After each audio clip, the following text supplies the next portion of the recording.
Welcome back to Whence Came You, a Freemasonic podcast featuring research papers and discussions related to Freemasonry. I'm your host, Brother Robert Johnson.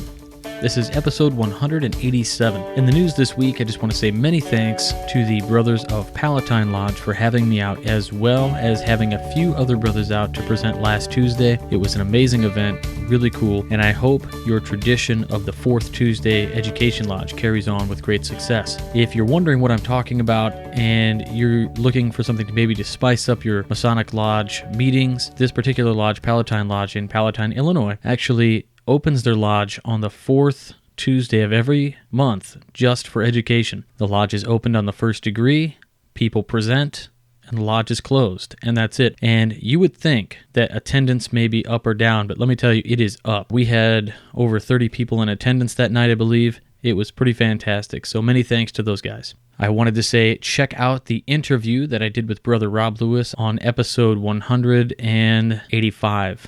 It was a fantastic interview. I also want to say, please go get his audiobook, The Pact. I got a copy of the audio version, and I'm listening to it now, and it's just phenomenal. The writing is good. It keeps it going. I didn't want to get out of my car to go into work. I wanted to keep listening. So definitely check that out. It's really cool. Please don't forget about Birmingham Lodge's auction. So if you want to help out, visit the link in the show notes. I also want to remind everybody that I do have copies of Tales from the Craft by illustrious Brother Stephen L. Harrison for sale in print. So it's on the WCY store. They are $18, and that is a match of Amazon's price. Anywhere in the continental US, I will ship it. It's a flat rate, $18. If you are international, I have to charge $25, and that goes out anywhere else in the world for $25. So check those out. If you'd like, I can personalize it from my library to yours. If you'd like, I can leave it plain. Whatever you would prefer. I want to say the WCY lapel pins are in production, and thanks to those who have pre-ordered. We've sold a ton of pre-orders already. I'm really excited about this. I can go ahead and let you guys know that there will also be 3 other items launching with the lapel pin. They will carry the same logo, so you may be able to guess what those things are if you remember what 2 of the other items were this last time. But not only are we launching maybe those, but one additional piece, and you'll have to just wait and see. I think they're pretty cool. But those are going to be limited. Pins, not so limited. The other 3 items are limited to actually 25 of each of those. So those are going to be pretty hard to come by. And if you just can't wait and you have to have a WCY lapel pin and the pin isn't out, we do also have the button pins. Those are $5. I send out orders every single Monday. If you've ordered a button pin or a book and you haven't received it and it's been a little while, go ahead and shoot me an email at wcypodcast@gmail.com and let me know. I'm pretty sure I've sent out everything. I did have one that I overlooked, and I do apologize, and that is going out ASAP. So thank you very much. Also, after the paper, I wanted to say stay tuned for the Freemason Minute with illustrious Brother Stephen L. Harrison. This week is a special one, sure to make you feel and connect with the craft. And without any further delay, let's jump right into the first paper of this week. This one is called Midnight Revelation by Worshipful Brother Harry M. Lurbach. This article was originally published as an editor's comment under the heading, quote-unquote, a typical meeting, in the Masonic Tribune, a privately owned publication in Seattle, Washington. Worshipful Brother Lurbach is the editor of the Masonic Tribune. We thank him for the privilege of reprinting the article as a short talk bulletin. Last night I attended my lodge for the last time until we meet again in September.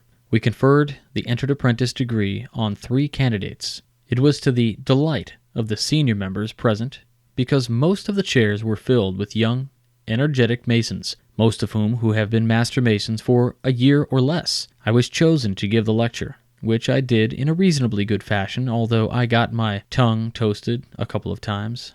There was a fair attendance and several visitors, including one from California. At the refreshment table, he noted that there was considerable difference in our work and that of his home lodge, but still consistent enough that he had no difficulty in following the work. There was a visiting master present who brought along an entered apprentice of his own lodge.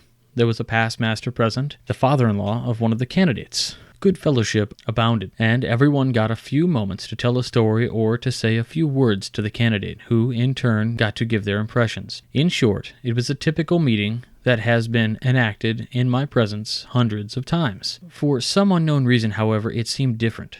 As I sat there, visiting with my brethren, something bothered me. The faint yet clarion tone of tinkling bell was sounding in the back of my head, as if to remind me of something. What was it? Was it because the work, which is always good, was perhaps a little better? Was it because I was happy to see so many young brothers actively participating? Was it because I kept my big mouth shut, which is unusual because I was in a semi-metaphysical state? What is it, anyhow, that keeps me going back to my lodge week after week, year after year, to watch and assist in performing the same ritual over and over again? I like to perform good ritual and see my brothers do it, but that's not the reason. I like the fellowship and the camaraderie, but that's not it either.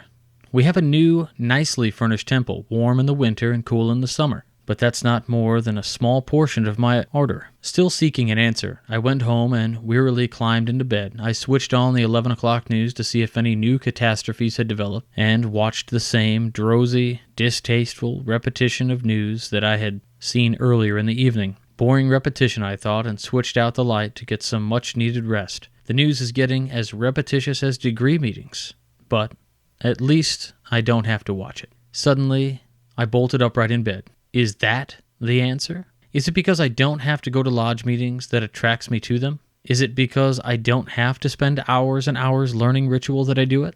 Is it because I don't have to be a Mason at all that piques my desire to be the best one I can possibly be? No doubt, these are reasons born of my natural love of freedom, but they still pose the perplexing problem of why. Suddenly, the faces of the three candidates flashed before my mind.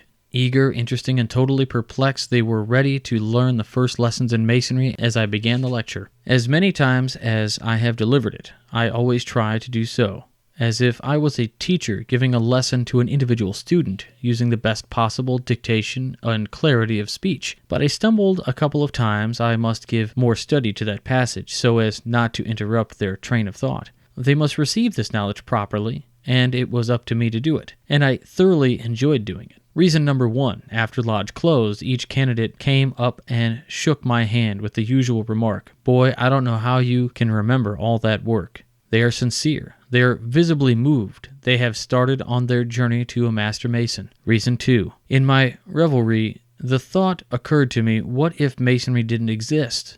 What if there never had been any society such as Freemasonry? What would those of us do who love to teach the craft and to follow? The question may be moot, because without Masonry, there probably would never be an America. But just supposing there had never been any Masonry, and that somehow our country got established and our lives were pretty much as now, how much would you and I miss it? If, of course, we had never heard of it, we would not miss it at all, but our lives would be inexorably different. We would not be able to communicate our love for our fellow man without Masonry. No church, no neighborhood, no community, no nation can be even a small measure of cohesive action without its influence. If you are going to insist that there are other fraternities and other clubs, churches, and social societies that you can turn to, forget it. For Freemasonry is the foundation stone of both ancient and modern civil society. Its influence actually led to the formation of every other fraternal society in existence today, and in large measure most of the denominations of churches, not only in this country, but worldwide. It is popular to think, for instance, that the British Empire brought Masonry to worldwide existence, yet the secret societies of the Hindus and the Chinese, which bore striking resemblance to Freemasonry, existed long before Rudyard Kipling's time. The recitations can be repeated endlessly. This is why Masonry will never die, nor is it within the power of any man or nation to kill it. It exercises too great an underlying influence on civilization to be thwarted, and when the time comes that its influence is sorely needed, the world will once again turn to it, to embrace its principles and practices and its precepts. For after all, Masonry simplified is the golden rule, number 3, in the 10 Commandments. This is why I'm proud to be a very small cog in the vast machinery of Masonry, to assist wherever I can to bring a better life to my brethren, wheresoever dispersed. Reason number 3, I figuratively winked at the 3 candidates, rolled over, and got the best night's sleep in a long time. Notes. Where 1, 2, and 3 are references, he is talking about other Short Talk bulletins. Number 1, see Short Talk Bulletin 863, Some Lodges Are Different, and 134, Ritual Differences. 2, see Short Talk Bulletin 359, What Should a Mason Know About Masonry? And number 3, Short Talk Bulletin 12, number 48, Golden Rule in Freemasonry. Postscript in regards to the article, by Nixon Waterman. It's the kindly hearts of the earth that make this good old world worthwhile. It's the lips with tender words that make the care-erasing smile. And I ask my soul this question when my goodly gifts I see. Am I a friend to as many men as have been good friends to me? When my brothers speak a word of praise, my wavering will to aid, I ask if ever their long, long ways my words have brighter made. This eager, earnest plea, make me a friend to as many men as are good, staunch friends to me. All right, now I ask you to support the show. If you like listener-supported education, then you may want to check out some of the ways to support this show. We have a few different ways, one of course being our applications, which are available on Windows phones, on Apple phones, and on Android phones. The links to the apps are on our website, wcypodcast.com. The main feature about buying our app is that you get the papers that we read on the show via PDF through the application, and we also give you a Masonic wallpaper every single week. So check those out. You can do some shopping, whether on onit.com, which is your source for healthy living supplements and workout equipment, or you can check out freemasonryart.com, which has some great artwork by Brother Juan Sepulveda, or check out freemasontees.com. and check out some amazing Masonic t-shirts. All three of those websites are great places to go for some shopping. If you use coupon code WCY at checkout, you'll get 10% off, and they send a little bit back to the show to help keep those lights on. If you're interested in supporting the show with a button pin, you can do so for a donation of $5. Just check out the shop on the WCYpodcast.com and check that out. If you're into the full-blown, really cool lapel pins that we've got going on, which are solid brass with a nice enamel pour over the top. They've got 24 karat gold plating. It's very little gold, but it's still really nice. The clasp on the back is not your typical butterfly clasp, it's an E-clasp so that it's not going to fall off. If you're interested in that, the pin is $10. It's $2 to ship, and they will be shipping late April, early May. So a brand new lapel pin for the springtime. Also, if you don't want anything in return, you just want to donate to the show, you can obviously just check out PayPal. You can do the PayPal direct donation, which lets you donate any amount you choose, whether it's $1 or $2, whatever. It is a very nice way to support this show, and we sure appreciate it. As well as everybody else. You are at that point a producer of the show by helping us out, and we are grateful. So, with that, let's go into this week's segment with illustrious Brother Stephen L. Harrison. The following is based on a true incident that happened in my Masonic lodge. Names have been changed to protect the innocent, even though no one was innocent. It was first published on the Midnight Freemasons blog, and it's about the aftermath of a dinner we had at the lodge and a crazy idea that didn't work out so well. So with many apologies to Brother Robert W. Service, and a poem he wrote about the cremation of a guy named Sam McGee, I give you Tyler Pete and the stairlift chair. There are strange things done in the lodge, my son, by the wardens and stewards and such. The kitchen crew has stories for you that would make you lose your lunch. The banquet nights have seen such fright, but the scariest night, I swear, was the 4th of July when things went awry and Tyler Pete crashed the stairlift chair. Now that Tyler Pete, he had 2 flat feet. He'd been there since time began. No one cares when he went through the chairs, but he was master way back when. He moved around slow, yet gave it a go as the evening's chores accrued. But he'd let you know with a tale of woe, dishes I don't want to do. On the 4th of July we had cake and pie and heaps of Masonic green beans. The lodge was well fed, too much food, they said. Have to take it home, it seems. They packed it all up on plates and in cups and sat it all by the door. There were many loads to get on the road, all stacked from ceiling to floor. Now that Tyler Pete with the 2 flat feet was still as sharp as a tack. Oh, I know, he said with his arms outspread. We'll put it all in a stack, and the stairlift chair will take it down there. It cannot fail, I swear. In no time at all, we'll get to the hall, at the bottom of the stairs. So he packed it up, every plate and cup, and balanced it without fear. Then he hit the switch, but a little glitch made the whole load buck and veer. Well, the chair, it stopped, but the load atop shot out like a cannonball. The whole pile of trash dropped down with a crash. A big hot mess of a fall. At the very bottom, there was a problem. It was our big plate glass door. The big ball of goop, pie, cake, beans, and soup exploded through with a roar. And glass and our food on the street it spewed. Cars crashed in slime and meringue. The last crash was shrill, but then it was still. The mishap stunned the whole gang. Now old Tyler Pete said, "It's not defeat. There's a good side to it all. It may be a mess, but really we're blessed. Let's try not to be appalled. It's really a boon, as you will see soon. The good side of this shines through. I'm happy, you see, and soon you will be. The dishes we don't have to do. There are strange things done in the lodge, my son, by the wardens and stewards and such. The kitchen crew has stories for you that would make you lose your lunch. The banquet nights have seen such fright, but the scariest night, I swear, was the 4th of July when things went awry and Tyler Pete crashed the stairlift chair." For the Whence Came You podcast, I'm Steve Harrison with the Masonic Minute.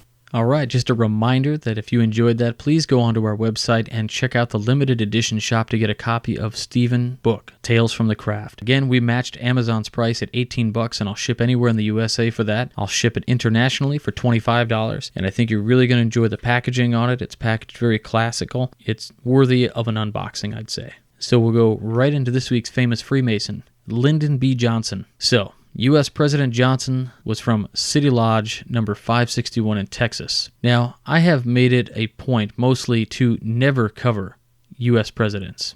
Why? Because they're already pretty well known. However, this one was interesting to me for more than a few reasons. First, he received his entered apprentice degree only. And second, because he was a president. But third, and perhaps this is the conspiracy theorist coming out. Of course, I'm joking there, but there are a multitude of conspiracy theories about Johnson and his involvement in the JFK assassination.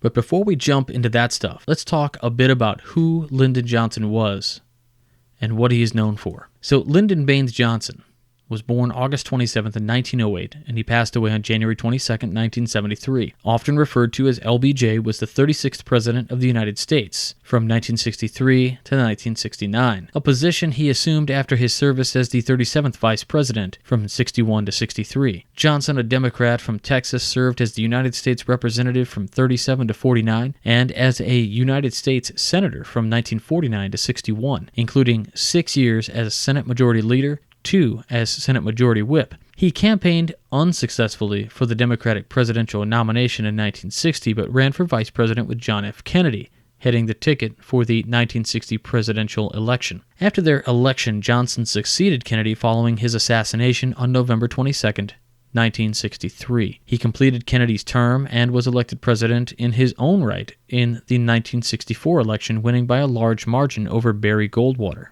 He is one of 4 people who have served in both offices of executive branch as well as in both houses of Congress. Johnson was strongly supported by the Democratic Party, and as a president, he designed the Great Society legislation upholding civil rights, public broadcasting, Medicare, Medicaid, environmental protection, aid to the education, the arts, urban and rural development, and his war on poverty. Assisted in part by the growing economy, the War on Poverty helped millions of Americans rise above the poverty line during Johnson's presidency. Civil rights bills signed by the Johnson banned racial discrimination in public facilities, interstate commerce, the workplace and housing, and the Voting Rights Act guaranteed full voting rights for citizens of all races. With the passage of the Immigration and Nationality Act in 1965, the country's immigration system was reformed, and all national origin quotas were removed. Johnson was renowned for his domineering, sometimes abrasive personality, and the Johnson treatment, his aggressive coercion of powerful politicians in order to advance legislation. Johnson infamously, though, reluctantly escalated American involvement in the Vietnam War. In 1964, Congress passed the Gulf of Tonkin Resolution, which granted Johnson the power to use military force in Southeast Asia